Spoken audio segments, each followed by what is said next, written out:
When you hear about climate change, the atmosphere gets mentioned a lot, due to an increase in greenhouse gases, trapping heat, and rising temperatures. But Earth's oceans are also greatly impacted. Our oceans absorb nearly 90% of the added heat brought on by greenhouse gas emissions.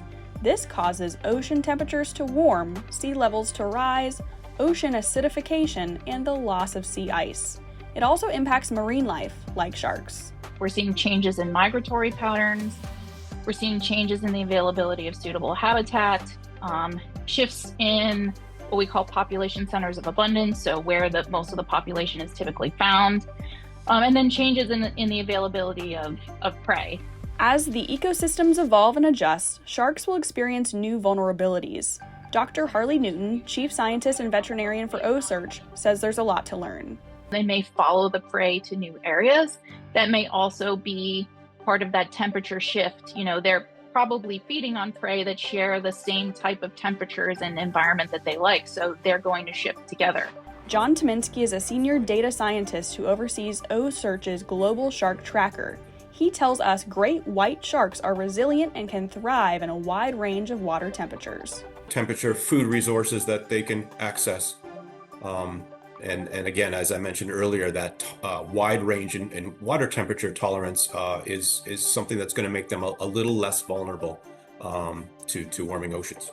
He also notes that white sharks are migratory, factoring into their adaptability. The fact that a white shark is capable of crossing oceans on that scale means that they could perhaps find habitat that's more comfortable, suitable for them in terms of temperature, food resources that they can access. After all, sharks have been on Earth for hundreds of millions of years. I think the fact that we have sharks today is just to highlight how well their evolution went, and I think most species will probably be highly adaptable to the changes that are coming at them.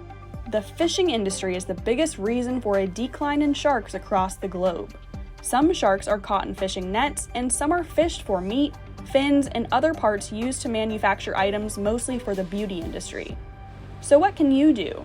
If you go fishing, be able to identify what you've caught and know what needs to be released or when you need to contact local officials for help. If you go to the beach, leave it cleaner than you found it. Keeping our oceans as clean and healthy as possible. Do whatever we can as stewards of the planet and of our oceans. Together, we can have an impact. For Climate Carolinas, I'm meteorologist Jenna Warner.